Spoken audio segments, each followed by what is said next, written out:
My name is David Cameron, although if you like, you can just call me Dave. A lot of people are asking me what I've been up to since leaving Number 10. Well, I've been making quite a bit of money making speeches, actually, but it's not enough, so that's why I'm now presenting Sputnik. Over the next few weeks, I'll be inviting on board some of my old chums from Eton and Oxford, such as George Osborne, who did such a good job in running the British economy into the ground. I mean running the economy. OK, Dave, I think we've all had quite enough of you. My name is Neil Clarke, and I will be orbiting the world on Sputnik for the next few weeks, standing in for George and Gayatri. 14 years after the US-led coalition illegally invaded and occupied Iraq in search of non-existent weapons of mass destruction, the country remains in turmoil. The US and its allies are now seeking to liberate the city of Mosul from the Islamic State, a terrorist organisation which did not exist before the previous US-led liberation of the country in 2003. Over 1 million Iraqis have died since Bush and Blair launched their aggression, but no one has yet been held to account for what the award-winning journalist John Pilger has called the crime of the century. Joining me now to discuss the current desperate situation in Iraq is the Iraqi-born writer, academic and activist Sami Ramadani. Sami, welcome on board the Sputnik. Thanks for coming on. Thank you for inviting me. I think the last time we met Sami was about 2011 and 12 when we were both on the platform of Stop the War. We were speaking at that event, I think, with Lindsay German, the convener of Stop the War, and the chairman of the meeting was a certain Labour backbencher called Jeremy Corbyn. Yes, certainly, I remember. So I think I do remember that. Yes, I think things have changed since then. Quite a few things have changed. Sure. But the situation, I'm afraid, in Iraq is just as bad as it was, or even worse. The carnage continuing now, 14 years after the illegal invasion. Definitely. I mean, people often speak of the 2003 war against Iraq. In the past, it's a past sentence. The war happened in Iraq. Really, in reality, the war hasn't stopped because the country has been in a state of devastation and turmoil ever since that invasion. The initial destruction of the invasion was followed by massive campaigns of the US-led occupation forces in various cities of Iraq. The resistance to occupation grew, and that was met with the utmost brutality. We all heard of the torture of prisoners in Abu Ghraib prison and elsewhere across Iraq. Over 1 million people were killed, as you said in your introduction. But there are also, if you like, the unseen, things that don't hit the headlines, like the destruction of the educational system in Iraq, the health system, massive unemployment, destruction of all productive industries in the country, the ruin of much of agriculture in Iraq. Wherever you look, there has been enormous damage done to Iraq as a state and Iraq as a society. And I stress society because the United States also followed a devastating policy of divide and rule. Divide and rule in its most extreme, brutal format of encouraging sectarian terrorism. Iraq did not have terrorist organizations before 2003, but by 2005-06, the US-led occupation forces got bogged down in Iraq because people rejected them. That doesn't mean they loved Saddam, but they hated the US-led occupation. And people should also remember that before the invasion and occupation of Iraq in 2003, the Iraqi people suffered 13 years of the most brutal sanctions. Absolutely, economic sanctions, not seen against any state in the world of that severity, sanctions of that severity before. And that led, according to the United States, to the death of 500,000 Iraqi children between 1990 and 2003. Yeah. And the continuation of these campaigns against the Iraqi people became really criminal and damaging even further to society's cohesion is through the encouragement of sectarian terrorism. The United States, 2005-6, got back down, and the resistance to their occupation grew across the country, south, Baghdad, the north, and so on. And the U.S. generals and the CIA decided that the best way to protect the U.S.-led occupation forces from total defeat, like what happened in Vietnam, was to spread these and encourage the rise of sectarian terrorism, targeting other Iraqis. U.S. generals occupying Iraq thought it's better to have Iraqis kill Iraqis than Iraqis pointing their resistance against the U.S.-led occupation. And this is what happened, and we saw the gradual, definite rise of sectarian terrorism, with mosques being targeted, popular markets, bakeries, schools, weddings, funerals, and the story of this terrorism goes on, and was crowned by the fall of Mosul to Daesh, ISIS, in June 2014. 2 years ago, more than 2 years ago now. So you have this continuation of the United States, US-led policies of destroying countries that they cannot control, basically. Yeah. And once they occupied Iraq, you could see how they systematically went about dismantling the state. Yeah. Saddam's gone, but they wanted to, so they disbanded the Iraqi army, all security services. They disbanded all the ministries except the Ministry of Oil. Yes, and parts of the intelligence services buildings were kept intact, plus the Ministry of Oil. It was so clear from day one. They entered Baghdad, they rushed to protect the Ministry of Oil and protect one or two important intelligence centers that Saddam used. These were the only places they keenly protected in Baghdad once they took it over in 2003. And this immediately, obviously, revealed their true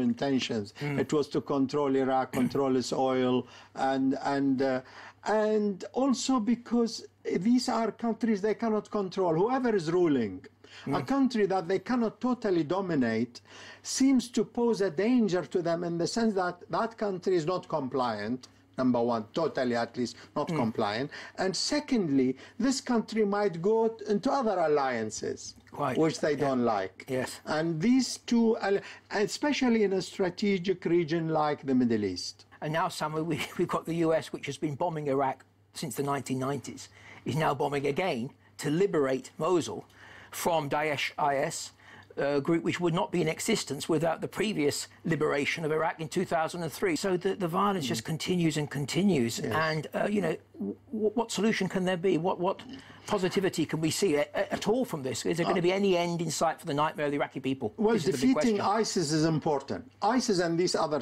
sectarian terrorist organizations pose a danger to our societies, whether you're talking about Syria, Lebanon, Iraq, Egypt. Also, there are moves to disrupt Egyptian society, regardless of who rules it. But to go back to Mosul, the entry of ISIS, the fall of Mosul to ISIS, is very significant to observe that when it fell in June 2014, the United States did not help Iraq at all. That's interesting, until September, 3 months later, because they put a condition.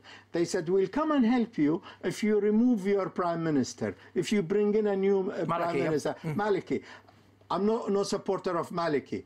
They accuse him of being sectarian, which is true. They accuse him, his government, of being corrupt, which is true. But that's not what worries them, because corruption and dictatorships go hand in hand with U.S. control in a lot of parts of the world. Just look at Saudi Arabia. What they're worried about is that he wouldn't go along with their policy of backing terrorism in Syria, and he would not go along with their suggestion of completely breaking with Iran. So Maliki had to go. He had to go. And they waited 3 months until he went before they started any activity towards that. And even then, they were not serious about it. And even today, in fact, most Iraqis think that the United States is not genuine. They are using ISIS for their strategic purposes. They let it spread, similarly in Syria, but they fight it to limit its spread occasionally, but they are benefiting strategically. They have gone back into Iraq in a big way. Over 6,000 US occupation forces are now in Iraq. They are building new military bases. They are building them in Iraqi Kurdistan, and they are entrenching their presence in Baghdad through their massive embassy. The biggest embassy in the world is still present in Baghdad, and through certain of their allies in Iraq. They try to use the threat of ISIS, the threat of Daesh, the threat of terrorism, to threaten Baghdad and make it more compliant, more pliant. And this is yet another chapter in the crimes of US-led imperialism against the Iraqi people. Sami, one final question. President Trump, he made a big deal in his election campaign. He was going to tackle Daesh, ISIS. That was going to be his main priority. Is there any hope that there could be a change in strategy of the US and that they will genuinely follow this through, or is it still going to be, as you said, they're still going to try to sort of pretend to fight ISIS or half-fight ISIS, or trying to use it for its own imperialistic sort of designs? Is there any chance of a change? I think half-fighting it is still the strategy, in my opinion, because what they are saying, what Trump is saying, is Iran is the main enemy. Well, if Iran is the main enemy, then the local force that is fighting Iran and fighting the allies of Iran is ISIS. So really, I still could see how the United States might fight ISIS, but also use it strategically. And they are trying to create this axis. And one former US general, he was commander of NATO, suggested only a couple of weeks ago forming a Gulf NATO, what he called the Gulf region NATO forces, backed by the United States. Who are they going to fight? So they are trying to encircle further Iran, because Iran, again, it's not because of human rights and so on, it's because Iran has stood up against US domination of the region. Well, Sami, thank you very much for that. Let's hope we can meet in a few years' time and things will have improved. I hope for the so Iraqi too. people. I hope so. Thank you for coming on the Sputnik. You're most welcome. Don't go away, because coming up after the break, we discuss the crisis in the National Health Service.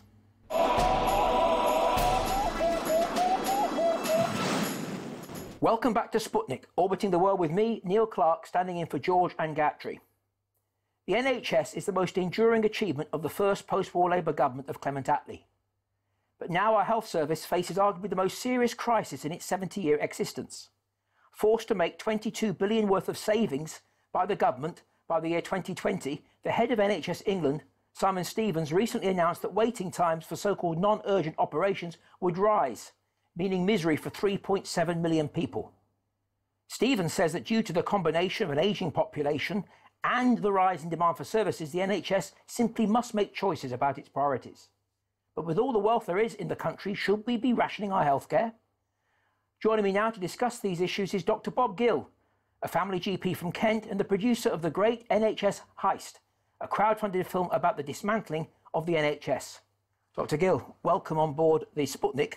It's great to have you here. Simon Stevens has said that basically if the NHS wants to prioritise on cancer treatments, then they've got to make £1 billion of savings, and that the waiting list for so-called non-urgent operations has to rise, probably beyond the 18-week limits at the moment.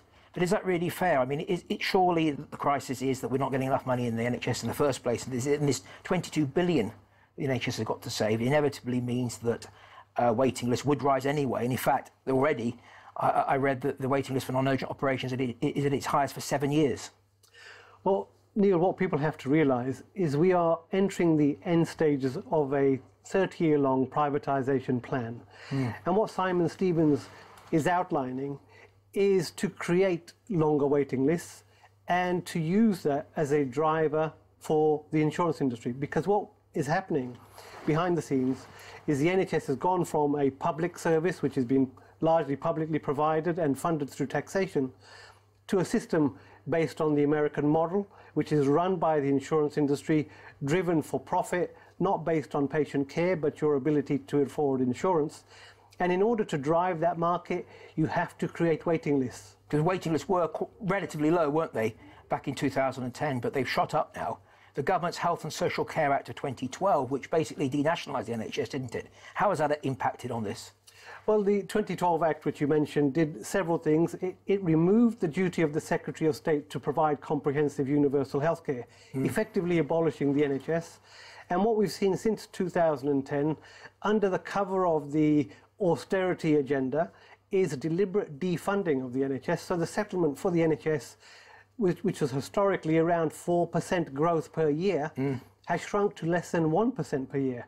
So in effect, we have built into the NHS severe underfunding, and we're seeing that in deterioration for the staff's working conditions, and we're also seeing that in the poorer service that patients are getting. And to include on top of that, preparing the public for longer waiting lists, well, who will benefit from all this bad news? The insurance companies waiting in the wings. And of course, is this dichotomy really between so-called non-urgent operations and cancer operations really fair? Because these non-urgent operations, many of them, the patients are in extreme pain. My mother, for example, is in her late 80s. She's waiting for a hip replacement. She's in great pain. And of course, the danger is, isn't it, that actually health would get worse for people who are waiting for these operations, which could create more costs in the longer term. With any of these proposals, the government have to put forward a plausible narrative. It might sound reasonable on the surface to prioritise cancer, and who could argue against that? But what is lying behind this is the agenda to convert to an insurance insurance system. But you're right, patients who are on waiting lists are suffering, they're in pain. Some of them may develop complications, for example, a hernia that might strangulate, and you end up with a very serious operation. Which costs a lot more. Costs a lot more, puts the patient at jeopardy. And for hip replacements, patients are in pain, they're at higher risk of falling. So the government are quite prepared to increase the unnecessary suffering of patients to force through their privatisation agenda. Why isn't there more of an outrage about this, Dr. Gill? Because this is pretty scandalous, isn't it? We put in 500 billion to save the bankers bailout in 2008. And the NHS is being forced to make 22 billion of savings. Why isn't there more public outrage? And what can we do? What practical steps can people who support the NHS do? Well, there is a large degree of public unawareness and ignorance. This is fueled by lack of coverage of these issues or lack of analysis, particularly on the BBC. You get a superficial analysis, and the solution tends to be propagating the privatisation. So we have to break out of the collective silence and try to educate and inform the public. That's the first thing. But the other important thing is to understand how this fits into the grand scheme of the insurance conversion. And that takes a little bit of understanding and explanation. That's why we've embarked on this film project. Tell me about the film. Yeah. Well, there are three elements to the film. There are three things that the private sector are after. First of all, the budget, 120 billion recurring NHS budget. They want that. Secondly, there's the land and the buildings. That's a terrific asset, most of which is planned to be sold off and handed over to property developers. And then finally, you have the data.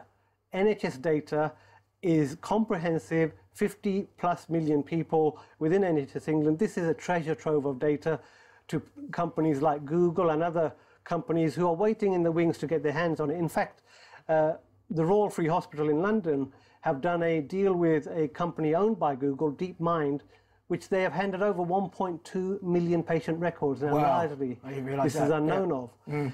But the other thing that people need to realise is their safety, their future care is being put at risk.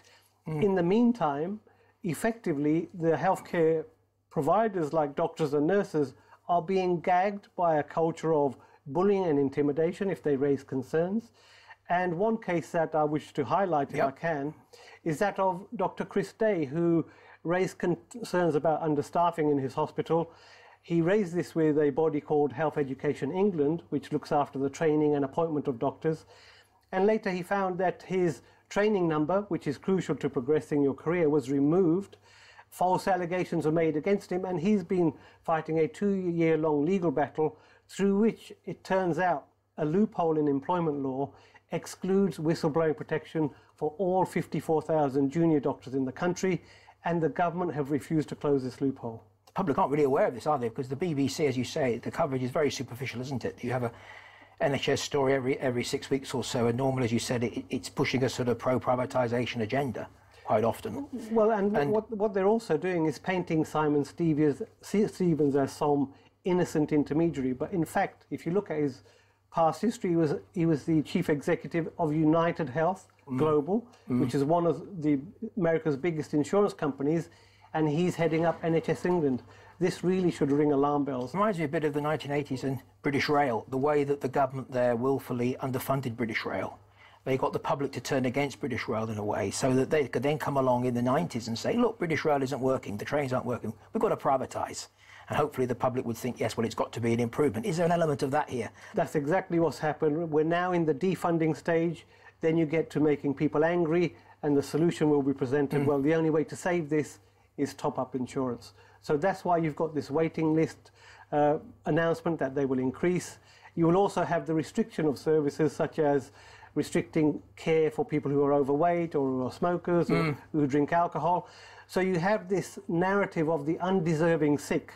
Yes, I've noticed that it's becoming more and more prevalent, isn't it? And the erosion of social cohesion, softening us up for the final privatisation steps. And it's interesting, isn't it, that the opinion polls show that saving the NHS comes very high on people's priorities.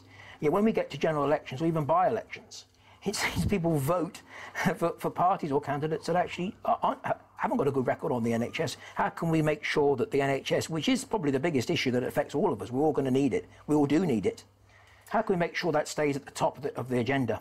Well, I think it would be a mistake to wait for the next election. Right. Lots of damage is being done in the meantime.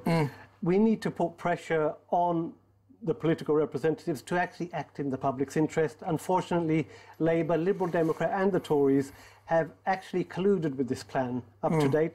The Labour opposition are still very weak. They are not flagging up, as I have done with you, the end game, which is the insurance conversion. So there has to be a genuine groundswell of opinion amongst the public to put pressure and say, we're not having this. We've had privatisation of our utilities, our transport. We're having privatisation of our education system. We do not want that to happen to the NHS.